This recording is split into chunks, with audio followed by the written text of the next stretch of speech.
Today we will start a new chapter, that is chapter 9, multiplication and division of polynomials. So in class 7 you already know how to do the algebraic multiplications of binomials with monomials. Okay, now here we do the multiplication of greater polynomials, that means a polynomial with more than 2 terms. Okay, now there are two methods. First one is a basic method, that is if we multiply b plus c into x plus y, you know the method ki multiply this whole term first by a, then multiply this whole term by b, that is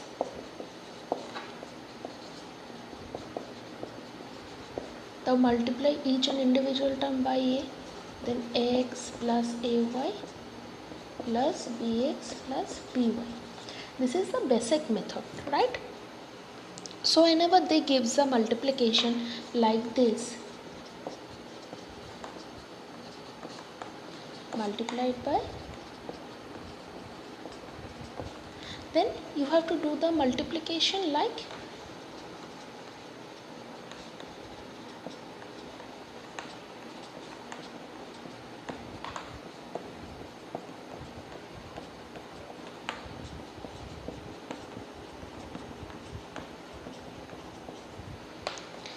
now multiply individually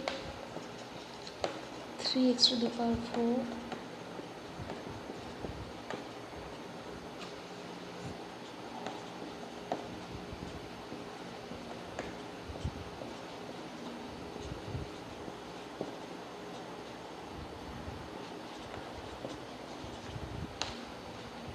then write the like terms together.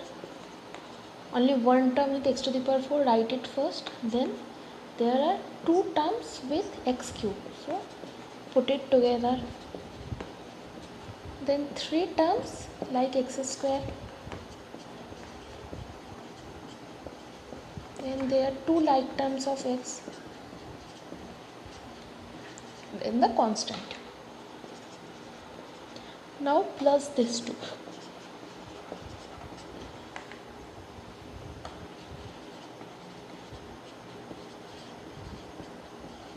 So this will be the answer, right?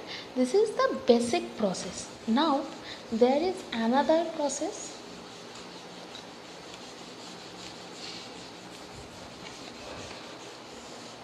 There is another process of multiplication which is called method of detached coefficients. Methods of detached coefficient. Here what should we do? Let take an example.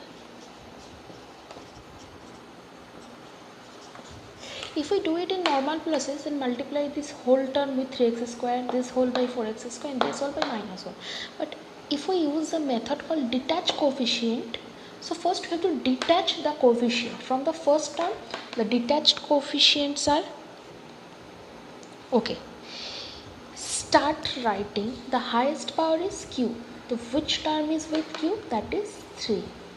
Then after x cube, there should become x square, right? So the term related with x square is 4. Now after x square, there should be a term like x, right? But there is no term attached with x, so we put 0.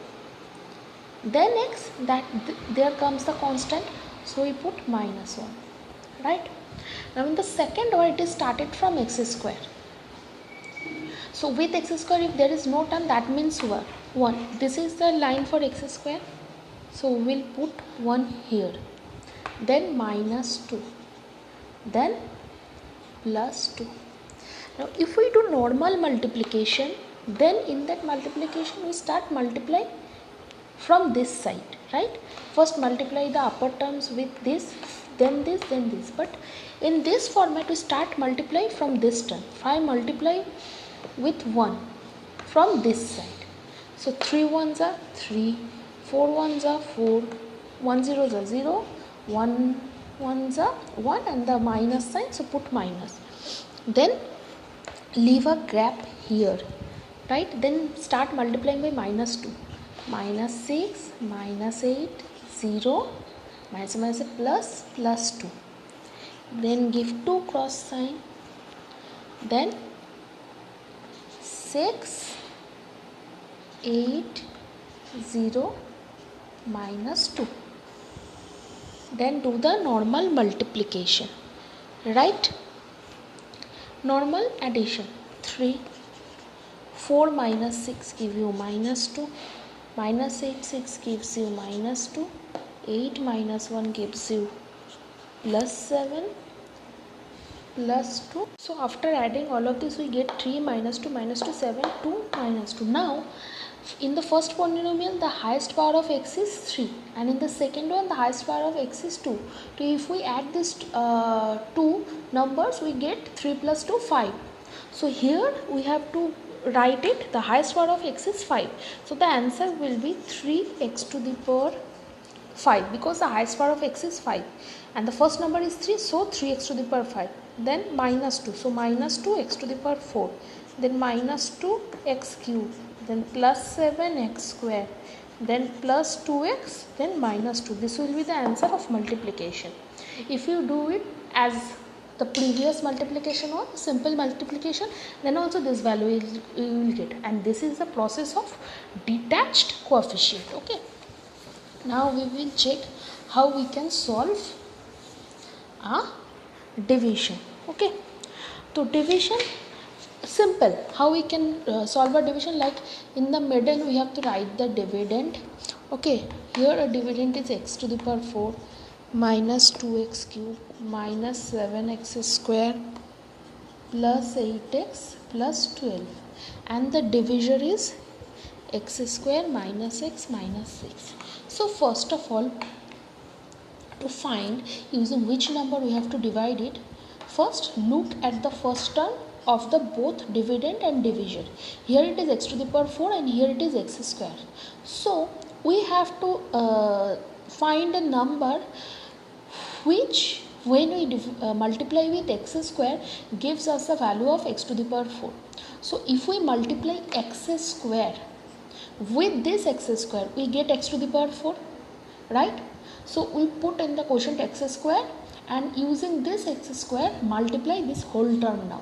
So x square into x square gives us x to the power 4, then x square minus x gives us minus x cube, then x square and minus 6 gives us minus 6x square. Now we have to minus this both terms. So here it is minus sign, so it will convert it into plus. It is also converted into plus. So plus x to the power 4 minus x to the power 4, cut it out each other. Minus 2x cube plus x cube gives us minus x cube minus x square. It will be plus 8x, right? So now here it is minus x cube. So minus x cube and here it is x square. So if we multiply minus x with x square, we will get minus x cube. So minus x. Now using minus x multiply this whole term, we get minus x cube plus x square plus 6x. It will cut it out each other. It will become minus 2x square plus 2x. Now you have to put plus 12 here. So minus 2x square, x square. So you have to multiply minus 2. So minus 2 you get minus 2x square plus 2x plus 12. It will become plus minus minus. So all cut it out each other. The answer is 0. So there is no remainder. So the quotient is x square minus x minus 2. So whenever there is no remainder, we only as an answer we only write the quotient term. But if there is any remainder, then as an answer we have to write the quotient and the remainder are equal to what? Okay. Now there is another thing which we have to do in this chapter is 0 of polynomial. 0 of polynomial means when for any constant value a polynomial gives us a value of 0, then that constant value is known as the 0 of polynomial. For example, let us assume p of x. P of x is said as polynomial of x. Here we can take y, a, b, c, whatever algebraic letter. Now let's take an expression x cube minus 2x minus 1. So first we try x equal to 1. Now see what value we get for x equal to 1. So it will become 1 cube minus 2 into 1 minus 1 gives us 1 minus 2 minus 1. So value is minus 2. So not equal to 0. Now if we take x equal to minus 1, it will become minus 1. 2 into minus 1 minus 1. So it will give us minus 1 plus 2 minus 1. Okay. So minus 1 plus 2 minus 1 gives us a value 0. So if we take the value x equal to minus 1, this polynomial gives us a value 0. So p of x equal to 0 when x equal to minus 1, right? So this minus 1 is value is called as known as 0 of polynomial. Okay.